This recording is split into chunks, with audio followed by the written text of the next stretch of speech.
모세가 깨어져 금이 가고 못생긴 오래된 항아리가 있었습니다.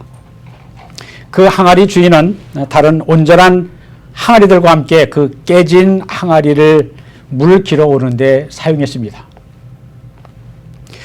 오랜 세월이 지나도록 주인은 그 깨진 항아리를 버리지 않고 온전한 항아리와 똑같이 아끼면서 사용했습니다. 깨진 항아리는 늘 주인에게 미안한 마음이 들었습니다.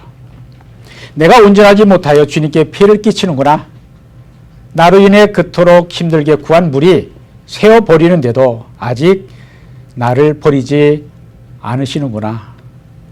어느 날 너무 미안하고 느낀 깨진 항아리가 주님께 물었습니다. 주인님, 왜 저를 버리고 온전한 새 항아리를 구하지 않으셨나요? 저는 별로 소용이 없습니다. 주인은 항아리의 물음에 아무 말도 하지 않고 집으로 가고 있었습니다.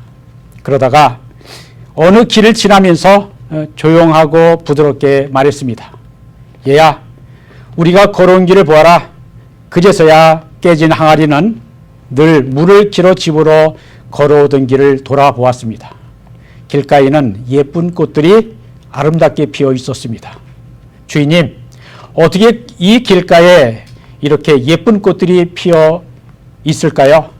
주인은 빙그레 웃으며 말했습니다. 메마른 길가에서 너희 깨어진 틈으로 새어나온 물을 먹고 자란 꽃이란다. 금이 가고 깨진 항아리는 보기에도 이쁘지 않고 사용 가치가 없습니다. 대개는 버림받을 운명입니다. 하지만 생각과 계획이 깊으신 주님은 깨진 항아리도 소중하게 사용하십니다. 금이 가고 깨진 항아리가 오히려 생명을 살리는 데에 도움이 쓸모가 되기 때문입니다. 제가 개인적인 야망과 계획을 이루려고 할 때는 내버려 두시다가 왜 은퇴를 얼마 남겨놓지 않은 때에 지기회를 시작하게 하시는지 이해할 수 없었습니다. 하지만 가만히 생각해 보니 저의 교만과 자아가 깨어지고 금이 가서 저는 쓸모없는데요 라고 고백하기까지 기다리시다가 마지막 기회를 주시지 않나 하는 생각을 해보았습니다. 토마스 몰턴이라고 한 분이 이렇게 기도했습니다. My Lord God, 나의 하나님, 나의 주 하나님, 저는 어디로 가는지 모릅니다. 제 앞에 길이 보이지 않습니다. 그 길이 어디에서 끝날는지 알 수 없습니다. 제가 당신의 뜻을 따라간다 해도 정말로 그렇게 하는지 알 수 없습니다. 그러나 당신을 기쁘게 해드리려고 하는 제 마음이 당신을 기쁘게 한다라고 믿습니다. 제가 하는 모든 일이 그러한 열망, 그런 디자이어를 갖기를 소망합니다. 당신을 기쁘게 하고 싶은 마음 이외에는 어떠한 것도 갖지 않기를 소망합니다. 제가 이러한 마음을 갖고 있는 한 당신은, 주님은 저를 바른 길로 인도하실 것입니다. 솔직히 은퇴를 앞둔 나이에 지기회를 시작하는 것 쉽지 않고 또 두려운 마음까지 듭니다. 우리는 또 누구나 내일 일을 모릅니다. 진실로 아는 게 없습니다. 하지만 나는 아는 게 없다는 것을 알기 때문에 전능하신 하나님을 경외하는 법을 배우게 됩니다. 한 영혼이라도 구원하는 일에 힘쓰는 일이 하나님께서 기뻐하시는 일임을 믿기에 이 일이 성공하든 실패하든 그것은 그렇게 중요하지 않습니다. 저와 동역자들이 이 지역에 복음의 씨를 뿌리고 하나님께서 햇빛과 비를 내려주셔서 자라게 하시면 제 후임 목사님과 다음 세대 성도님들이 아름다운 열매를 거두게 될 날을 기대하면서 저의 마지막 힘을 다하려고 합니다. 저희 제1한인연합 감리교회가 지기회를 시작한 것은 예배 장소를 기꺼이 허락하신 피셔스 UMC의 마크 목사님 그리고 성도님들의 아낌없는 협조와 지원 덕분에 가능했습니다. 피셔스 UMC 목사님과 성도님들에게 말로 다 감사의 말씀을 표현할 수 없습니다. 다만 주님께서 이 교회 피셔스 UMC의 사역에 축복해 주시기를 기도드립니다. 아멘. 또한 예배 장소 구할 수 있도록 도우신 노스 센트럴 디스트릭트 슈퍼인텐던트 써니타 목사님께도 감사를 드립니다. 안 오셨죠? 제일 한인연합 감리교회가 지교회를 시작한 것은 작은 한 걸음, 한 발자국에 불과합니다. 하지만 주님이 우리를 넘어지지 않도록 붙잡아 주시고 인도하시면 한 걸음이 두 걸음이 되고 10걸음이 되고 이 지역을 넘어서 멀리 땅끝까지 가서 제자 삼고 복음을 전하는 큰 발걸음이 되게 하실 것입니다. 우리의 시작은 미약합니다. 찬양팀도 성가대도 없습니다. 그래서 초청합니다.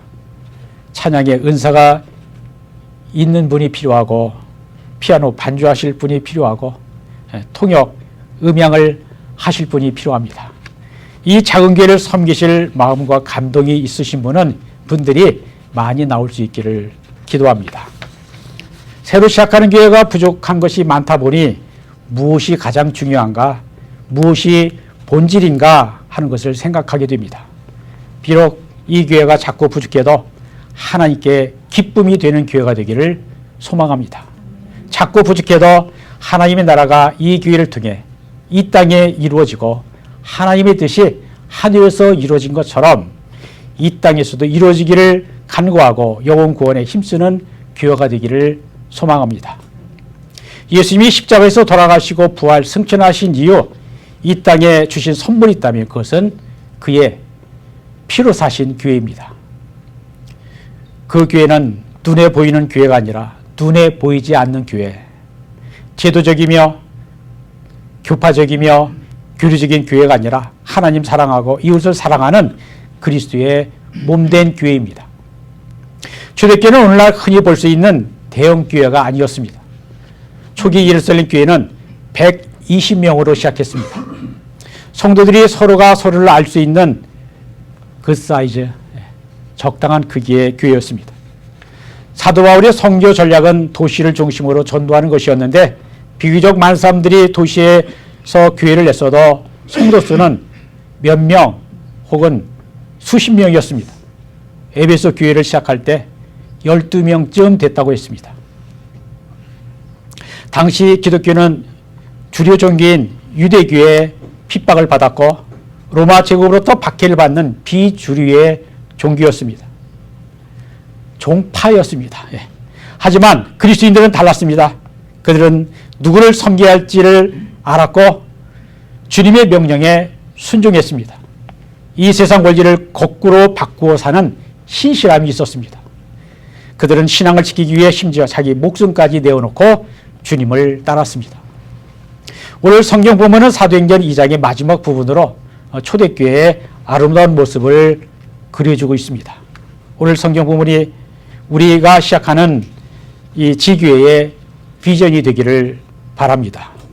오늘 본문 바로 앞에 41절을 보면 베드로가 오순절날 설교할 때 선포된 말씀을 듣고 회개하고 세례를 받는 사람의 수가 3,000이 되었다고 했고 47절에는 구원받는 사람을 날마다 더하게 하셨다라고 했습니다. 왜 날마다 구원받는 사람을 더하셨을까요? 초대교회 성도들이 사도로부터 가르침을 받고 들은 말씀대로 순종했더니 믿는 자의 수가 증가한 것입니다. 우리가 오늘 본문 말씀대로 한다면 주께서 날마다 구원받는 사람을 더하게 하실 것입니다. 우리가 초대교회처럼 되기 위해서 무엇을 해야 할까요? 본문 42절대로 해야 합니다. 그들이 사도의 가르침을 받아 서로 교제하고 떡을 떼며 오로지 기도에 힘썼다 있는데 이렇게 해야 합니다. 초대교회는 하나님의 말씀을 가르치고 배우는 교회였습니다. 좋은 교회는 하나님 말씀을 제대로 잘 가르칩니다.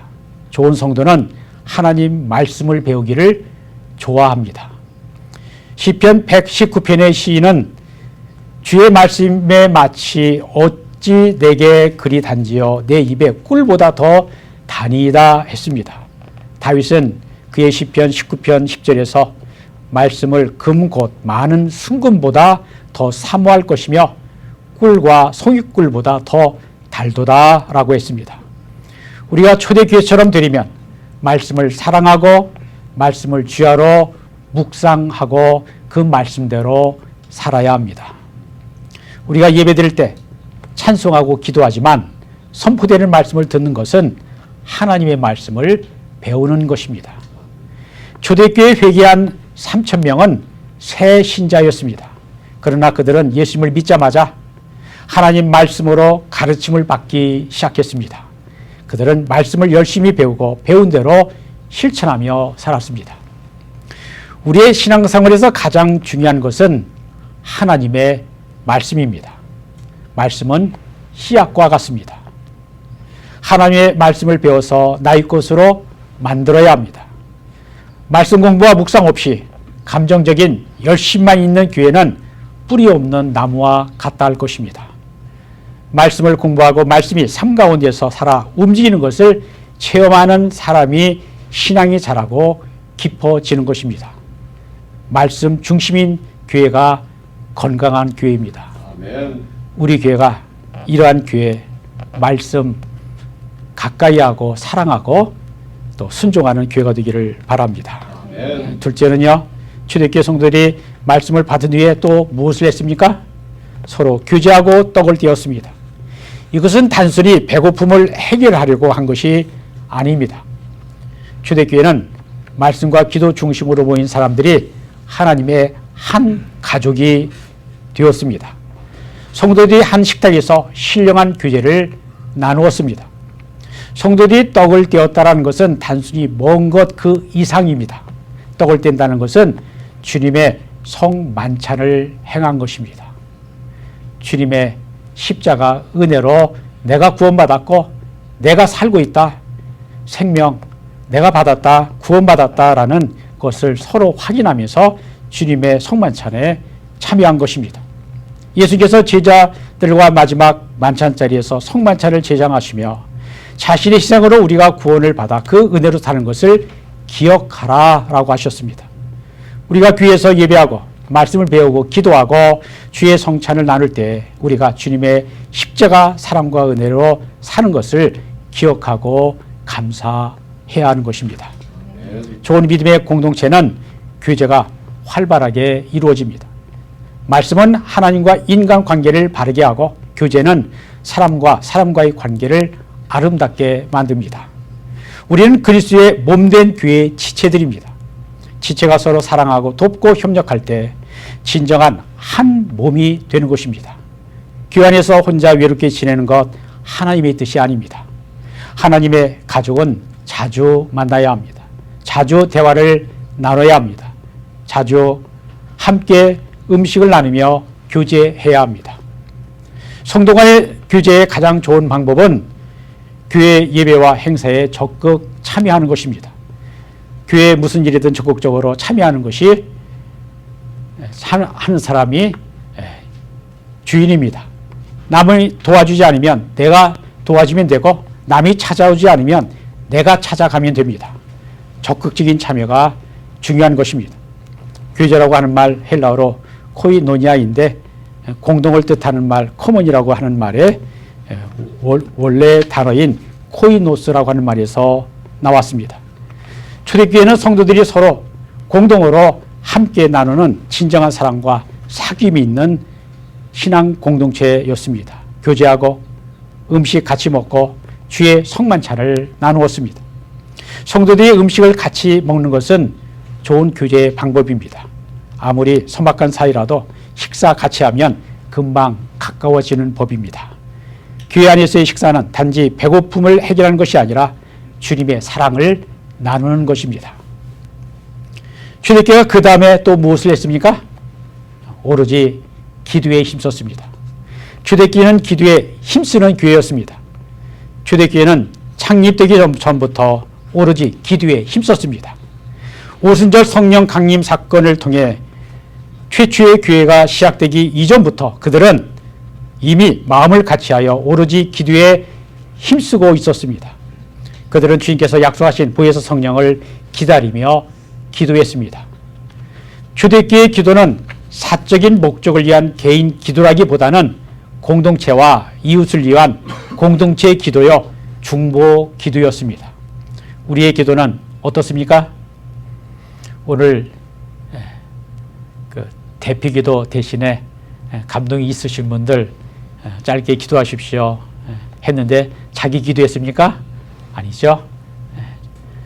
주님의 공동체를 위해서 기도했고 또 이 기회를 축복했고 또 서로가 서로를 위해서 기도하는 그러한 기도였습니다. 바로 그와 같은 기도를 초대교회가 했다는 것입니다. 초대교회는 조화와 균형이 있는 이상적인 교회였습니다. 말씀과 기도가 조화를 이룰 때 좋은 교회가 될 수 있고 성숙한 성도가 될 수 있습니다. 말씀의 반석 위에 기도로 교회가 세워지면 얼마나 좋을까요? 우리가 말씀과 기도에 열심히 있기를 소망합니다. 주님이 승천하신 후 오순절날까지 열흘 동안 오로지 기도에 힘쓸 때에 성령이 임하셨고 기도에 힘쓴 자들은 모두가 다 성령을 받았습니다. 그러므로 기도하십시오. 그러면 성령 받으실 것입니다. 기도하십시오. 그러면 부응할 것입니다. 기도하십시오. 그러면 응답과 축복을 받을 것입니다. 우리가 기도에 힘쓰기를 바랍니다. 초대교회 교인들은 사도들의 말씀 가르침과 기도하라고 하는 가르침에 순종했습니다. 우리들도 기도하라고 하는 성령님의 감동과 지시에 순종하십시다. 교회의 부흥과 개인의 영적 부흥을 위해서 기도하십시다. 43절 보면 초대교회는 기사와 표적이 많이 나타났다라고 했습니다. 왜 그런 놀라운 일이 나타났습니까? 그 이유는 42절입니다. 말씀과 기도를 열심히 하면 하나님의 능력이 나타납니다. 기적과 표적은 우리가 원한다고 해서 나타나는 것이 아닙니다. 우리가 하나님의 말씀대로 살고 기도할 때에 하나님의 능력이 나타나는 것입니다. 병자가 고침을 받는 것도 기적이지만 예수님을 믿을 수 없는 교만하고 고집이 센 사람이 예수님 믿는 것도 기적입니다. 교회는 날마다 이러한 기적이 일어나야 합니다. 예수 안 믿던 사람이 믿고 세례 안 받은 사람이 세례받고 변하지 않을 것 같은 사람이 변하는 일들이 매일 일어나야 합니다. 그리고 또 초대교회는 무엇을 했습니까? 본문 44절, 45절을 보면 초대교회는 나누었습니다. 믿는 사람이 다 함께 있어 모든 물건을 서로 통용하고 또 재산과 소유를 팔아 각 사람의 필요를 따라 나누어 주니라. 초대교회 성도들이 재산과 소유를 함께 나누었습니다. 어떤 사람은 초대교회는 원시 프리미티브 공산주의 사회였다라고 말합니다. 한국에서 이념 문제가 많죠. 그것은 칼 막스 19세기 그것보다 훨씬 이전에 교회가 이러한 모습이 있었다라는 것입니다. 하지만 초대교회는 20세기, 19세기에 공산주의와는 완전히 다릅니다. 초대교회는 재산과 소유를 강제로 빼앗아 가난한 자들에게 나누어 준 것이 아닙니다.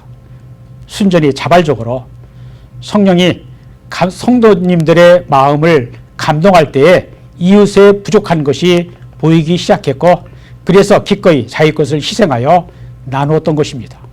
성령이 감동하심으로 내 재산과 소유가 내 것이 아니라 하나님의 것이라고 하는 사실을 깨닫고 이웃과 기꺼이 나누었던 것입니다. 성령이 충만해지니까 물질로부터 자유함이 생긴 것입니다. Freedom from ownership입니까? 그리스도인은 남에게 주고 베풀 줄을 아는 사람입니다. 더 이상 소유의 노예가 되지 않고 하나님의 종, 선한 청지기가 되어 재산과 소유를 하나님과 이웃을 위해 기꺼이 사용할 줄 아는 사람입니다. 주는 것, 기빙은 예수님의 정신입니다. 예수님을 만난 자마다 예수님께 뭔가를 받기를 원했습니다. 그리고 구했습니다. 병을 고쳐달라, 먹을 것 달라, 귀신을 쫓아내달라, 왼편 오른편 높은 자리 하나씩 달라, 파도를 잔잔케 해달라, 포도주가 떨어졌으니 해결해 달라, 죽은 자 살려달라, 모두가 다 달라는 것이었습니다. 그런데 예수님은 어떻게 하셨습니까? 예수님은 주셨고 또 주셨습니다. 예수님은 누구에게 달라고 하지 않으셨습니다. 마가복음 10장 45절에 말씀합니다. 인자가 오는 것은 섬김을 받으려 함이 아니라 도리어 섬기려 하고 자기 목숨을 많은 사람들의 대속물로 주려 함이니라. 우리 주 예수님은 자신의 생명, 자기 목숨까지도 우리에게 내어 주셨습니다. 내 것을 남에게 주기를 힘써야 합니다. 주면 더 좋은 것 받습니다. 사도행전 20장 35절을 보면 주님께서 직접 하신 말씀이 주는 것이 받는 것보다 복이 있다라고 하셨습니다. 주는 것 손해가 아닙니다. 주는 것은 이 땅에서 복받는 비결입니다. 주는 것은 천국에서도 복받는 비결입니다. 또 무엇을 했습니까? 본문 46절입니다. 날마다 마음을 같이하여 모이기를 힘쓰고, 초대교회 성도들은 모이기에 힘썼습니다. 그들이 왜 모였을까요? 하나님을 찬양하고 기도하고 예배하기 위해서 모였습니다.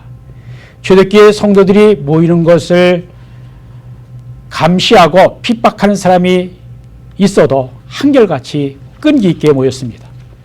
모이다가 잘못하면 생명 잃는 일이 있어도 예배의 자리, 모이는 자리에 계속해서 모였습니다. 그런데 오늘날 어떻습니까? 예배에 빠질 일이 많이 생깁니다. 지혜 없는 사람은 급한 일부터 합니다.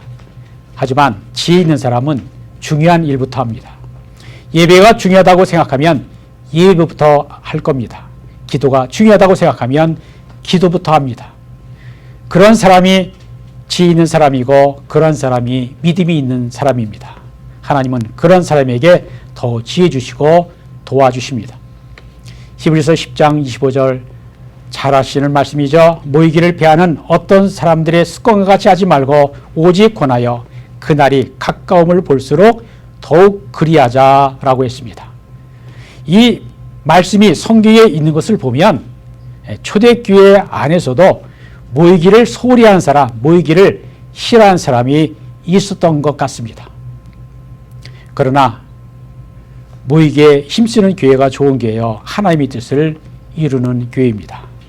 하나님께서는 하나님의 자녀들이 모이는 것을 좋아하시고 힘써 모이라고 하셨습니다. 모이기에 힘쓰는 성도님들이 되시기를 바랍니다. 바빠서 시간 없어서 핑계하면 나중에는 습관이 되어버립니다. 습관은 바꾸기 힘듭니다. 그러나 내가 좋아하는 것이 되고 그것이 습관이 되면 조금도 힘들지 않습니다.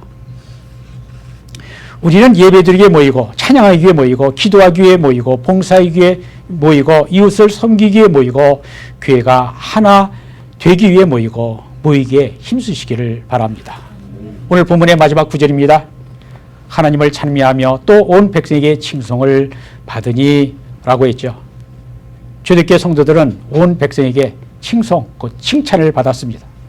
교회가 부흥하고 잘 되려면 교회 밖의 사람들부터 칭찬을 받아야 합니다. 어떻게 할 때 칭찬을 받나요? 교회가 교회다울 때 자연스럽게 칭찬을 받게 됩니다.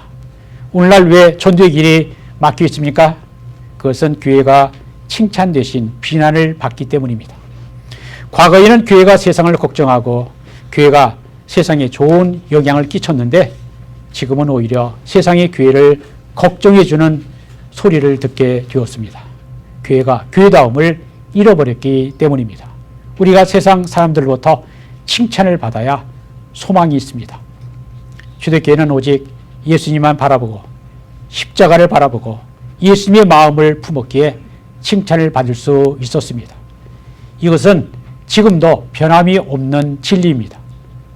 우리가 오직 예수님만 바라보고 십자가를 바라보고 예수님을 마음에 품고 섬긴다면 소망이 있습니다. 본문 마지막 결론입니다. 주께서 구원받는 사람을 날마다 더하게 하시니라. 우리 교회가 아름다운 교회가 되고 칭찬받는 교회가 될 때, 교회가 해야 할 일을 할 때 주께서 날마다 구원받는 자를 더하게 하실 것입니다. 우리가 이러한 교회가 되기를 소망합니다. 아멘. 교회 크기는 중요하지 않습니다. 예수님은 너희는 가서 모든 민족으로 제자를 삼으라고 명령하셨고 오직 성령이 너희에게 임하시면 너희가 권능을 받고 예루살렘과 온 유대와 사마리아와 땅끝까지 이르러 내 증인, 주님의 증인이 되리라고 하셨습니다. 우리가 이 명령을 따라서 사도행전 28장은 성경에 기록되어 있고 기록되지 않은 29장 계속 써내려갈 수 있기를 소망하고 기도합니다. 우리가 사도행전에 나오는 교회를 배우고 닮아가기를 소망합니다. 우리가 사도행전의 초대교회처럼 오직 예수님만 바라보고 십자가 바라보고 예수님을 마음에 품고 살아서 하나님과 사람들로부터 칭찬을 받을 수 있기를 바랍니다. 아멘. 주님께서 구원받는 사람을 날마다 더하게 하시니라 라는 말씀이 우리를 향한 축복의 말씀이 되기를 우리 주 예수 그리스도 이름으로 축원드립니다.